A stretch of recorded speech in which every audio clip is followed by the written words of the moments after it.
Welcome to The Real Questions, a program that features facts, opinions, and debates on current development issues affecting Europe, Africa, and Asia. Today we have Dr. Vic Benyena, an organizational psychologist and labor market researcher. Dr. Vic Benyena, welcome to The Real Questions. Thank you. Some experts believe that despite the progress made by Africa and Asia, there is still a lot more left to be done to improve the current state of teaching and general formation of university students. Well, first of all, I have to say the universities in Asia and Africa have made a huge efforts in the past 20 years. However, compared to the European institutions and North American institutions, there's still a lot more to be achieved in this field of teaching and learning, and perhaps the formation of university students, particularly undergrad and postgraduate students. If you look at the universities in Africa and the universities in Asia, there's a huge amount of differences, but also a huge amount of similarities across all countries in both continents. For the purposes of my discussion, I think it's better to look at Asia as Southeast Asia, looking at countries such as Philippines, Vietnam, Thailand, Hong Kong, perhaps to some extent South Korea, which is not necessarily in Southeast Asia, but has a lot of opportunity for countries in Southeast Asia to emulate. So what are the differences? Well, in Southeast Asia, you see that a lot more effort is made by parents in the education of their kids. So I can look at this in terms of a kind of a trial engagement. The parents, the student, and then the professors in the universities. In Africa, you don't see, this level of interaction or engagement. So that's one huge area of difference. In terms of similarity, most countries in Africa have a GDP of less than 100 billion. If you look at the GDP of Nigeria, for example, it's about 400 billion. The GDP of Ghana is about 70 billion. But once you move to Southeast Asia, you start seeing huge numbers of GDP. And so to some extent, I can say that GDPs correlate with the educational achievement. A great example is in Singapore. Singapore has made huge success to the extent that the Singaporean universities have even gone ahead of universities in North America and Europe to some extent. The National University of Singapore has made huge successes over the past decade. And that's purely because the government leadership in Singapore has realized that a lot has to be done in the way of teaching the students. And I think one of the strategies that they put in place not too long ago was teach less and learn more. Whereas in Africa, you probably see the reverse. So these are issues that policymakers in both continents have to take on board. I am appalled to some extent that the universities in Africa in particular have not been featured that much in the global scene. For example, the advertisement for hires in universities is exclusively done within the continent of Africa. Whereas in Southeast Asia, Singapore, Malaysia, Hong Kong, Vietnam, they advertise for the whole world. If you look at Times Higher Education, you find that Botswana, Egypt, South Africa, occasionally you find countries like Nigeria and Ghana advertising in Times Higher Education or jobs.ac.uk. That is not the way to go forward. If you want to become a global player in the field, then you have to attract and engage the rest of the world in your labor force, as far as the university offering is concerned. The universities in Southeast Asia are doing a great job in this field. I have been in Southeast Asia and the achievement is spectacular. Okay, so can you specifically elaborate on which issues impact the delivery of education in Africa and Asia?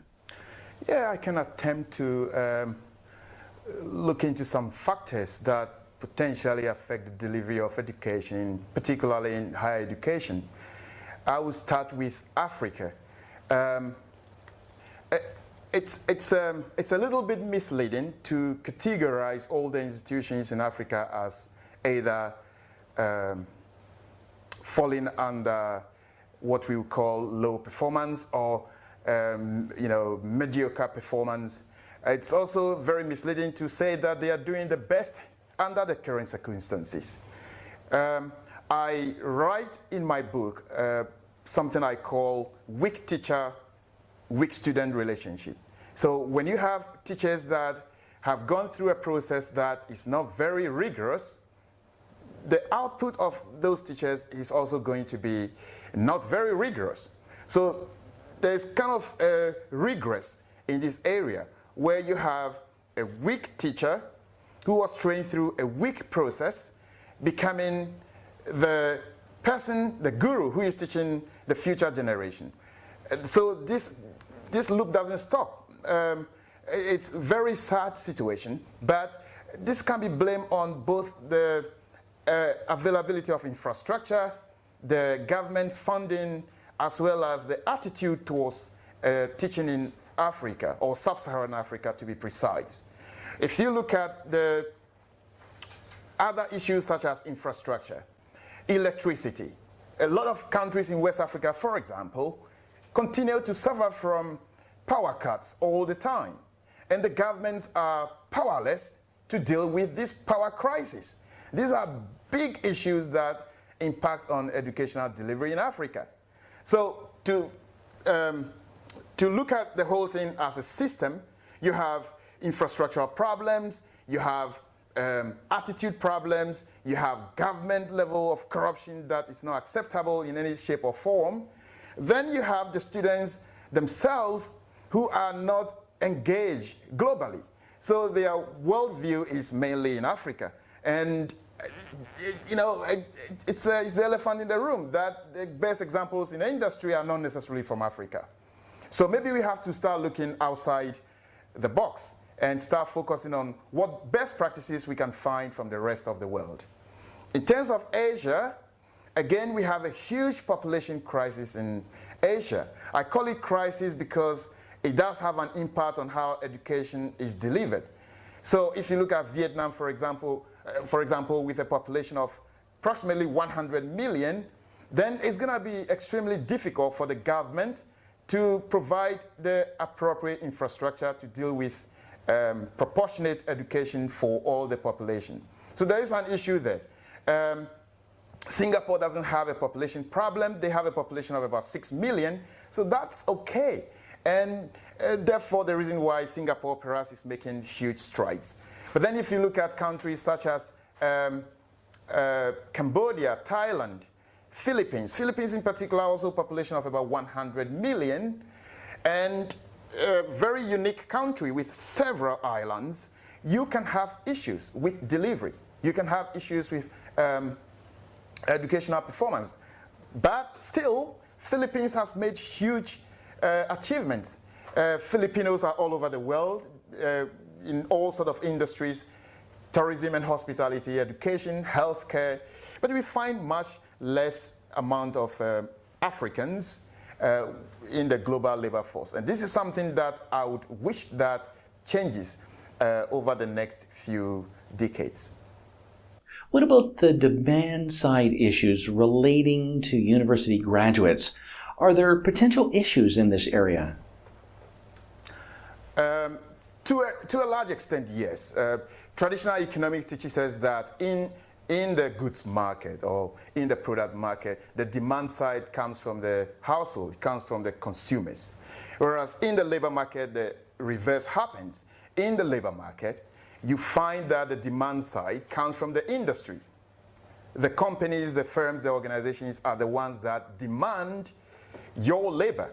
So the generation that we are training right now in our various institutions we have to be sure that they are competitive in the labor force. And I'm talking globally, not just within the context of Africa or within the context of Asia. I'm talking about, would the companies in Germany, United Kingdom, Canada, United States, Mexico, will they be willing to employ the labor force from Asia, perhaps Southeast Asia, and Africa, south of the Sahara? And the answer is yes and no. In terms of the IT industry, you find that in Silicon Valley, a lot of Indians are there. Engineers are all over the United States. They are in Canada. How many engineers from Africa, or how many IT experts from Africa are in the labor market globally? That's an answer I don't know, but that's something we have to start thinking about. If you look at, again, STEM, science, technology,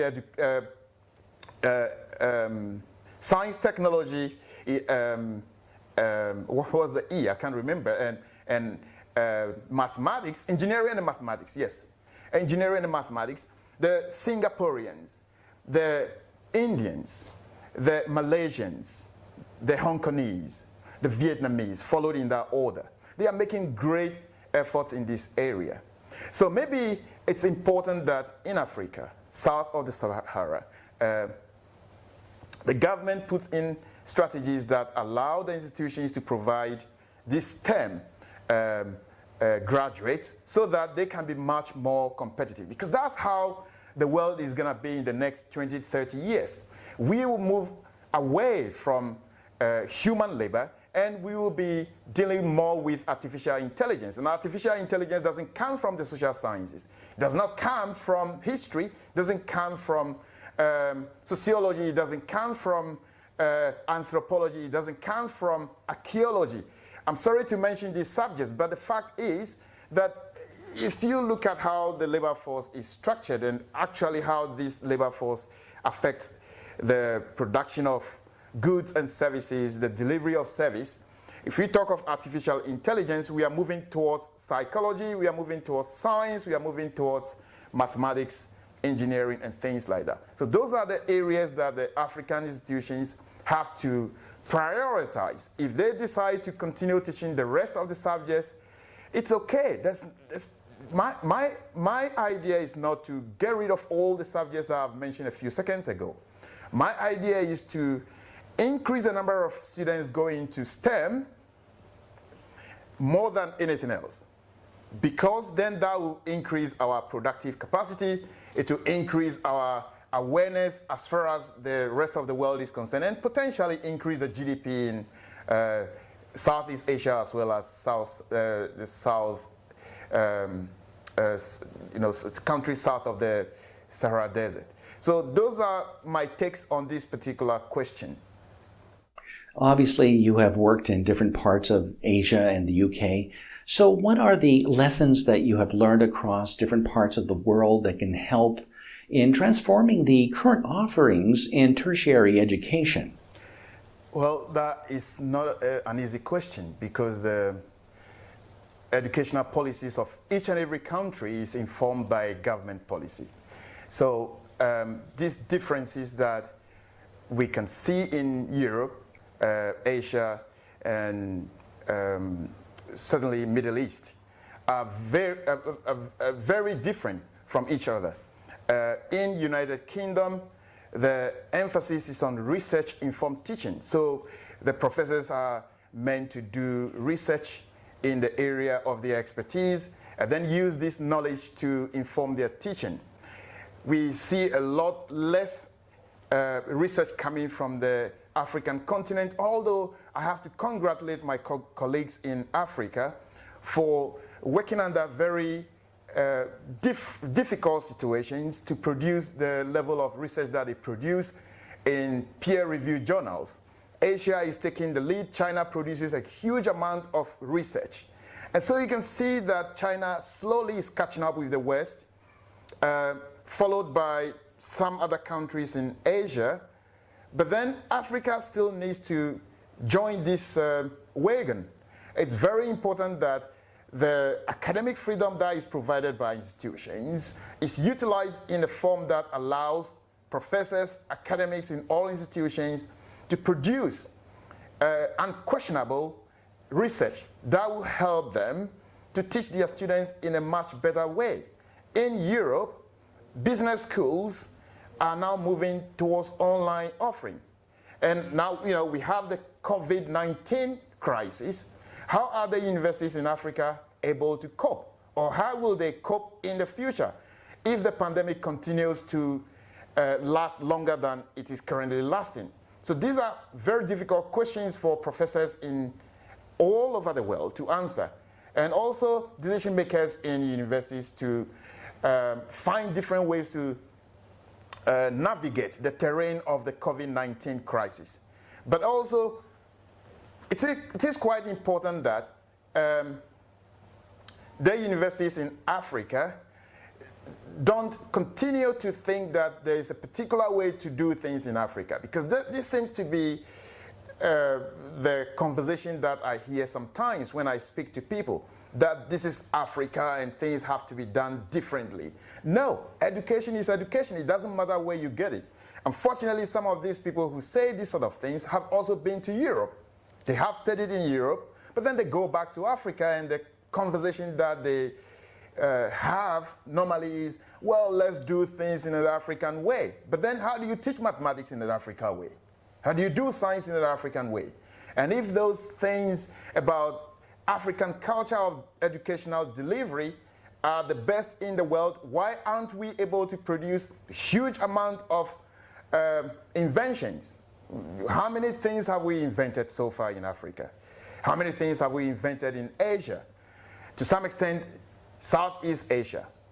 Asia, generally speaking, Japan, Korea are making big achievements. They are achieving great strides in the field of invention, technology, and so on and so forth. The South Koreans have to go to Germany and get the Germans to engage with them in terms of the best practices. This is why the Hyundai car, the Kia cars are now giving you 7 years warranty, something that European car manufacturers cannot even think of offering. So if we say this is the African way, and I'm sorry to be a bit more direct with the African situation, but without this level of shock, without this level of upfront talking and conversation about the subject of education delivery in Africa, we will never see Africa get out of the loop of poverty in the next decades. And that will break my heart. I don't hope and don't think I will be alive to witness this, but then my children will be alive to see this. My children's children will be alive to see the devastation that poor planning, poor policy, and lack of educational achievement is going to unleash on the society of Africa. But in terms of Asia, some of the lessons I have learned include how the parents engage with us as professors, how the children take education seriously. I know there is a downside to this, and if you read the newspapers, a lot of people criticize the Singaporean version of education, that it puts too much pressure on the children. The media also criticizes the South Korean model, that it puts too much pressure, and there has been cases of unfortunate circumstances, casualties, suicidal events in South Korea because the students feel that they were under too much pressure. That isn't the case in Africa. But it's not the question of whether there is too much pressure or whether there is no pressure. There is a third question. And the third question is, what is the best practice out there in the industry of education, and how do we utilize the best practice principles to engage our students in the current century? Okay, let's move on to some of the development issues in sub-Saharan Africa. Africa has been predicted by economists as the continent that will see growth rates above 6%. Do you agree? Yes, because it's already happening. Lots of countries in Africa are achieving numbers in the region of 6.5, 7, 7.5 in terms of GDP growth. But the same applies to Asian countries. Vietnam is achieving about 7.2. Singapore has slowed down slightly. But yes, all the tide is moving towards developing countries or emerging countries. The developed nations have no more capacity to develop. Therefore, their GDPs are slowing down a little bit compared to the developing nations. But that's macroeconomic theory. Africa is going to be very successful. But to do that, a lot more has to be done in the area of governance, in the area of attitude, in the area of corporate governance, in the area of cultural realignment. So, although I agree that yes, most countries in sub-Saharan Africa are going to make huge strides in terms of growth, I also believe that the supporting variables have to be looked at. And those supporting variables are what I've mentioned earlier on. But I'll emphasize a few. For example, how does the government in sub-Saharan African country, how does the government view election spending, for example? If you look at election spending in proportion to the spending on eradication of poverty, are there some differences? And if there are some differences, why do we see, for example, in countries like Kenya, Nigeria, Ghana, when it comes to the time for elections, you see a huge amount of money spent on posters. They spend a lot of money on political rallies, they spend a lot of money on campaigns. And I don't think this is really the way to go forward if we were to continue achieving high numbers in terms of growth. Maybe it's ideal to cut down some of the spending and then probably move this spending to other areas such as education that I think would propel the continent forward. I also think that there are lessons to be learned from the Middle East, particularly United Arab Emirates. How do they ensure that productivity increases? One area that United Arab Emirates focuses on is efficiency. In other words, cost cutting. It does not matter whether it's a government sector, it does not matter whether it's a private sector. Go to almost all offices in United Arab Emirates. You will see a time out and time in machine.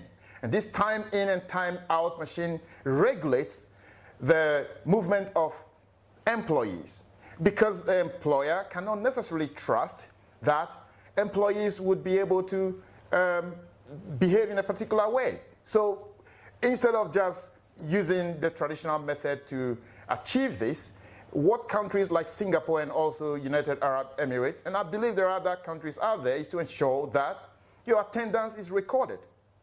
Let's compare that to Africa. If you want to continue achieving 6.0 GDP growth, then what do you do about people who don't turn up for work on Monday? Do you just tell them off? You call them to your office and tell them off, give them warning letter that in the end is not of any value? Or would you prefer that you have a system in place, a scientific system, proven, that tracks the movement of people? If they don't come to work, you don't pay them. Why continue to pay people if they are not coming to work?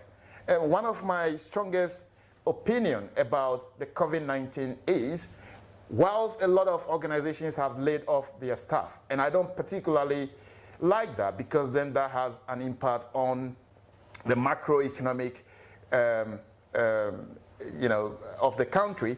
I also believe that there are issues where, if there are pandemics or crises such as this one, companies or organizations in some parts of Africa continue to pay salaries irrespective of whether there is productivity or not. So to continue to achieve the 6.5, 7 point whatever GDP growth, I believe that a lot has to change. There's not enough time to go into all the variables that I can think of, but certainly the attitude to work, the cultural realignment, the governance, as well as the managerial and leadership efforts of the continent has to change a little bit than it is currently. Some people might see your book, The 50 Probable Reasons Why Sub-Saharan African Countries Are Underdeveloped, Can Lessons Be Learned from Other Nations, as having a critical approach. Why do you think your book is now more than ever relevant to the youth, in particular in Africa? The book is not entirely critical. There are very good information out there in the book that praises the efforts made in Africa. But the book is meant to help decision makers and the youth to make better decisions. So, you know, it may come across as critical, particularly when I talk about culture, for example. I'm sure there's going to be a lot of backlash in terms of what do I mean exactly? Why should we adopt the culture of another country? But culture is a very broad term, and if I were to have a conversation about people who find this as too critical, then I believe that it's very important that we itemize the things that I have in mind, that I feel strongly about, then we can have a much more clearer conversation. But in terms of why I came out with this book, for several years, some anthropologists believe that the human beings came into existence about 70,000 years ago. So Africa, if we were to follow the ideas put forward by evolutionary scientists, then Africa probably was in existence much longer than the 70,000 years. But then we see the reverse in terms of economic development, social development, the mindset of a typical university student in Africa. And so, do we continue to have the conversation in a much more casual and sensitive way, in such a way that we prefer political correctness, or should we confront the issues and bring about a kind of revolution in the mindset of our African citizens? And I believe that if we continue to look at the whole idea of Africa development as a whole as too politically sensitive, then we have a big problem. We have a big problem because we are accepting the status quo. And I have not known of any revolution in the world, certainly not the Industrial Revolution, that just sat down and okayed all the status quo and nothing was needed to be changed. I believe that we have to have the difficult conversations. By having those difficult conversations that I have chronicled in the 50 probable reasons why sub-Saharan Africa countries are underdeveloped, then we can have some shock in the mindset of the people. Then we can ensure that things get improved a little bit. So I don't agree that it's too critical. I believe that there is a lot of value in the book, particularly for the youth. And I believe that by reading this book, and I'm not trying to kind of patronize the book in any shape or form, but I believe that if you look at attitude management, for example, if you look at lean governance, which I think it's not something that is covered in most management books, I think those things will help the continent to move forward from the current position. You have talked about lean governance and resource management as having impact on development. Can you throw more light on these factors? Yeah, I actually borrowed the idea of lean governance from lean management, which is a system that has been used by the Japanese production system for several years. And this is why the Japanese cars are the best in the world, to some extent. The Toyota, the Lexus, the Nissans, the Lexuses don't break down, they last forever because they apply the lean system. The lean system is ensuring that your production benefits from efficiency in the sense that there is less waste, there is more productivity, and there is also the timely delivery of output. So I borrow the same term into governance, and the reason I do this in the book that I've written is because I feel that the number of people in government in some countries that I'm familiar with, particularly in sub-Saharan Africa, there are just too many people in the government. And if you have a top-heavy situation where the politicians, there are maybe 100 of them in terms of the ministerial position, there are also additional support staff, there are assistant ministers or deputy ministers, as you may call them. And then these ministries also have directors. They also have assistant directors. Then you have a top-heavy situation. And the reason it's a top-heavy situation is because you spend a lot of money as a government paying all these people every month, right? But the question is, do you really need this huge number of ministers? I don't know what the number is for the number of ministers in Nigeria, Kenya, or Uganda, or Ghana. But let's, for hypothetical case scenario, let's say that the number of ministers in Ghana is about 100, for example. And you have another layer of deputy ministers, sometimes, more than 2 deputy ministers. Then you have the directors. And then you have cars that are for all these people. And all these positions are continuously being paid for. The cars, the houses that are being paid for, it's a huge stress on the finances of the government. So I believe that by introducing lean governance, we can save some money. These countries can save some money. If I was to make a case, I would say that with a population of about, let's say Ghana's population of about 30 million, Nigeria population of 200 million. Let's look at Ghana's situation. Population of about 30 million, you probably don't need more than 20 ministerial positions. And Nigeria, probably in proportion to their population, they probably need around 50, 60 ministers.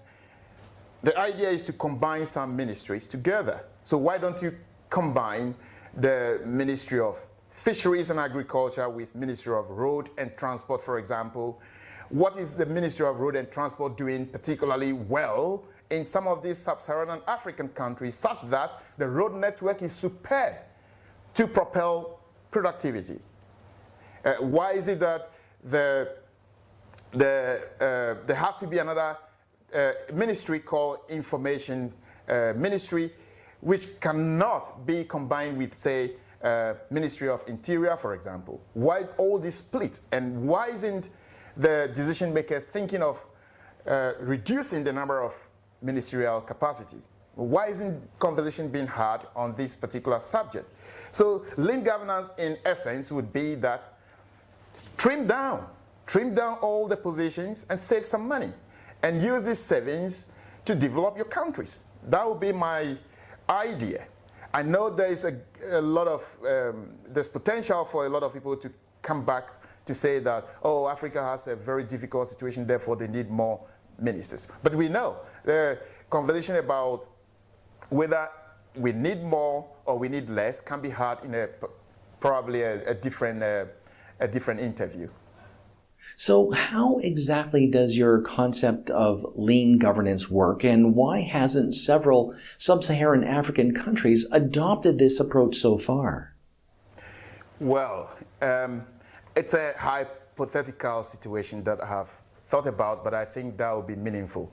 Most very good ideas in history were once upon a time an idea or a hypothesis from someone who had a critical mind about the subject, thought about it, think about how to improve it, instead of saying the status quo is okay. And so when I was thinking of how to deal with some of the issues in Africa, and I believe I'm not the only one thinking like this. I'm pretty sure even the man on the street will feel that when the minister in Nigeria drives in those big 4x4 cars, or in Kenya or in Ghana, driving those big 4x4 cars past them, and they are still walking on the street with no means of transport or public transport, they feel the same way anyone in my position will feel, that things have to change.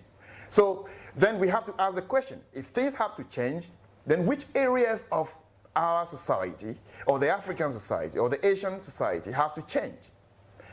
Well, I believe lean governance as the subject of trimming down the number of ministerial positions, merging some of the directorates, is the way to go forward. If you look at the monarchical systems across the world, they don't have a lot of ministerial positions. If you look at countries that want to bridge the gap between the poor and the rich, they don't have to drive in big cars. I don't personally know this for a fact, but I don't also think that the ministers in UK have their dedicated fleet of cars that they pick and choose as and when they want to travel, so that they have that luxury of life, and the average person like me in UK is not benefiting from the same level of means of transport. If you go to London, the underground system is effective. It's for all. Some ministers use the same. But go to a country like Ghana, the minister is likely to have a convoy, a huge fleet of cars, policemen with sirens and blue lights all over the place. This is cost.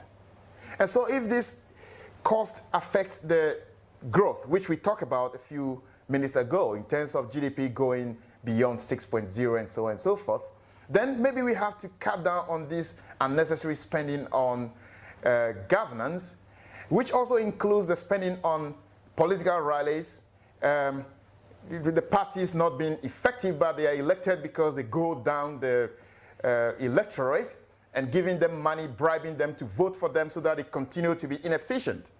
This loop has to stop. We have to find a way to curtail this loop of continuous corruption.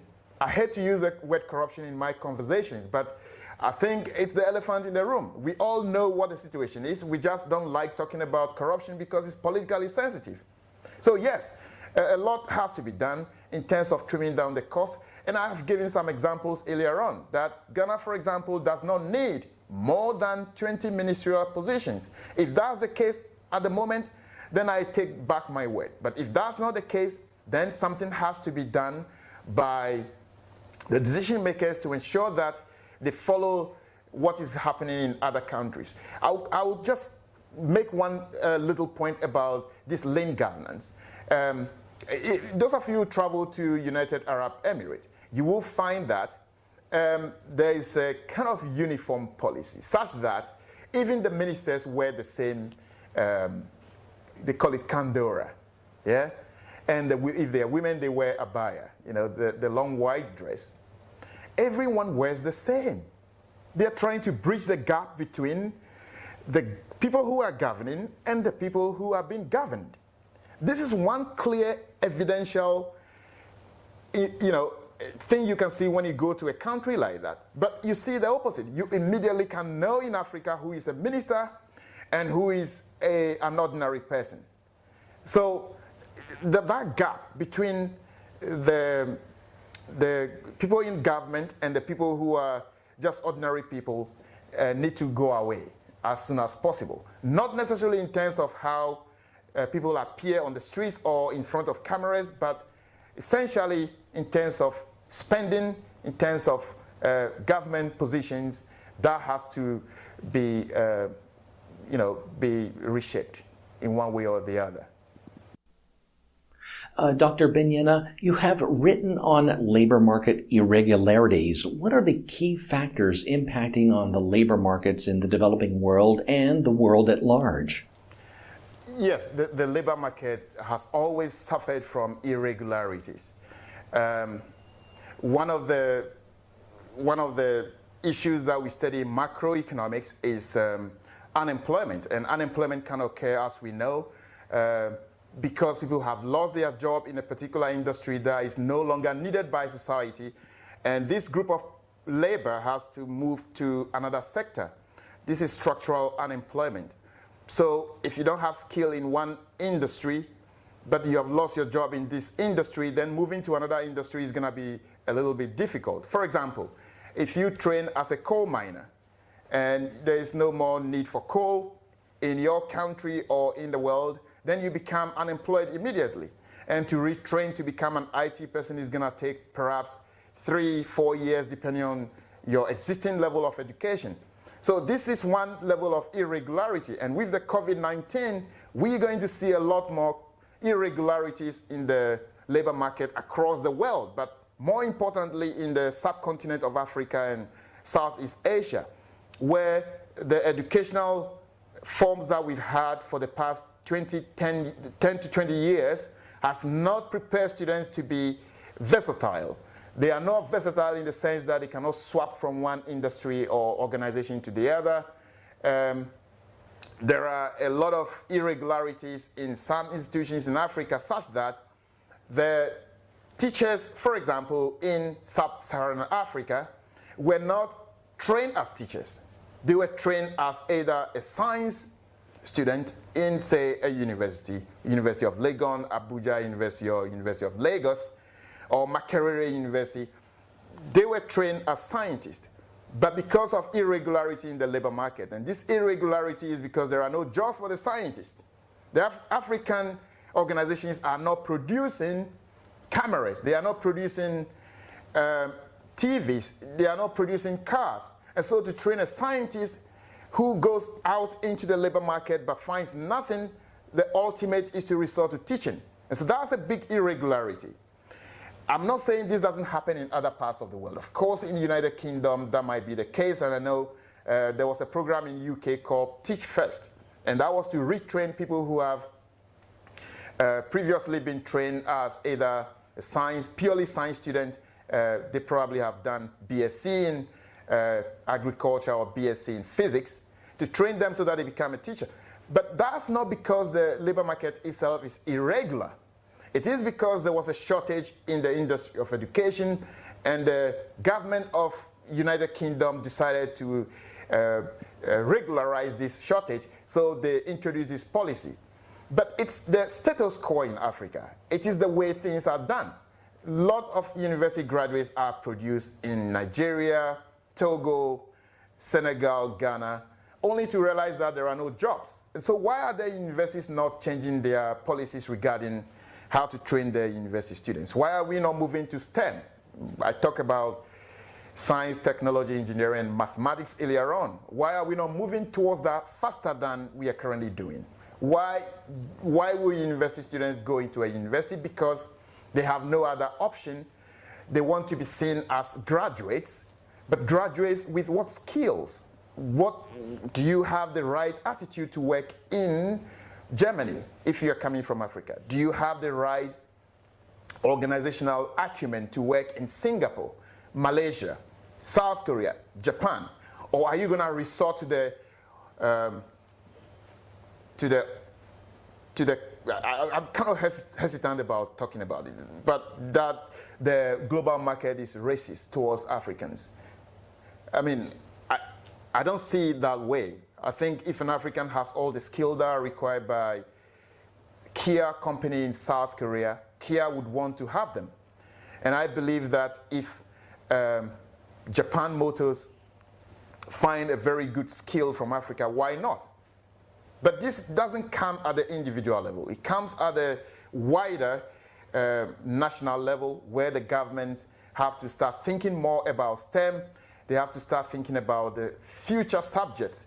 If we stop having that conversation right now because it's too sensitive, because we are not prepared for it, then what's going to happen to Africans? What's going to happen to the Asian labor force in the future? I think Asia has slightly advantage over the Africa as a whole, because we know that Singapore, as I've mentioned, Malaysia, India, China, they are making strides in this area. So my concern will be more towards sub-Saharan African countries, where I would like to see much more effort in terms of training. It's not okay to just say I have a degree. There are a huge number of people in Africa that would claim to have a master's degree, but then engage them in a simple conversation, and the contribution becomes a little bit questionable in terms of quality. So those are things that have to be looked at if we want to regularize the labor market for Asia and Africa in particular in the next few decades. It's quite important that we ensure that these things happen now rather than later. What recommendations would you make to the young generation as they join the ever-competitive global labor force? Well, my first recommendation, and again, I think this is a little bit biased towards Africa, but that's where most of the problem is that, first of all, the youth have to, have to be aware that technology is not meant to be used for only social activities, i.e., taking a mobile phone and making a video of yourself and uploading that to YouTube doesn't make you the next Bill Gates. Taking an iPhone or a mobile phone and sitting behind your building or going on the street and making some funny videos is great fun. But in terms of development, in terms of GDP growth, what does that offer us as a society, whether it's in Asia or in Africa? So we have to start looking at the bigger questions. We have to start looking at the bigger things in our life. Celebrity life is affecting a lot of the youth today. They look at Hollywood, they look at Bollywood, they look at Nollywood. All these organizations have created successful people. They have created people that we celebrate today, hence we call them celebrities. But this is a very extraordinary way to look at it, because those people are not many in our society. And if you were to look at the contribution made to GDP in different countries from these celebrities, it's probably not comparable to what we can get from people like Bill Gates, Apple, Samsung, Toyota. Those are things that drive society forward. The big things, moving people from one location to the other.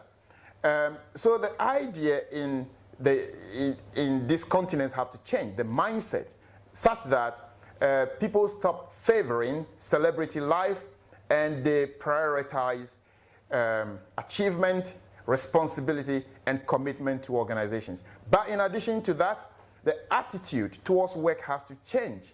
You have to be flexible. To say that I have trained to be a medical nurse and I want to work in Philippines and I don't want to leave the shores of Philippines is misleading, because the world has opened up. We are now dealing with the global crisis, and I believe doctors and nurses are moving from one continent to the other to solve a global crisis. We cannot deal with seclusion anymore. We cannot deal with isolation. The whole idea that Africa is different and Africa culture is different, therefore some policymakers, some experts in Africa encourage Africans to exhibit certain forms of Africa-centric behavior. It's not going to make any, it's not going to change anything in terms of the joining of the labor force outside of Africa. We have to start thinking about what are the best practices out there in the world. What are the things that citizens of Africa and Asia can do to be much more competitive than they are right now? The world is competitive. If you have a global organization and you call this organization, for example, XYZ company, and you are producing electronic equipment, and you are having so many offices around the world, would you prefer a particular labor force, or would you just say, in the name of political correctness, I'm going to recruit everyone? And I've talked about this a few minutes ago, but I'm going to emphasize that again. I think majority of people are encouraged to accept the status quo. So the whole idea that, and I know this is a little bit sensitive, and I know I'm going to get a lot of backlash on this. Think about a situation where people in Africa who want to join the global market believe that it's okay to dress in a particular way as an African. So, for example, to wear an animal print and wear a traditional African shoe and appear for an interview for a global organization. Now, the people interviewing in this global organization have seen different types of human beings from different parts of the world.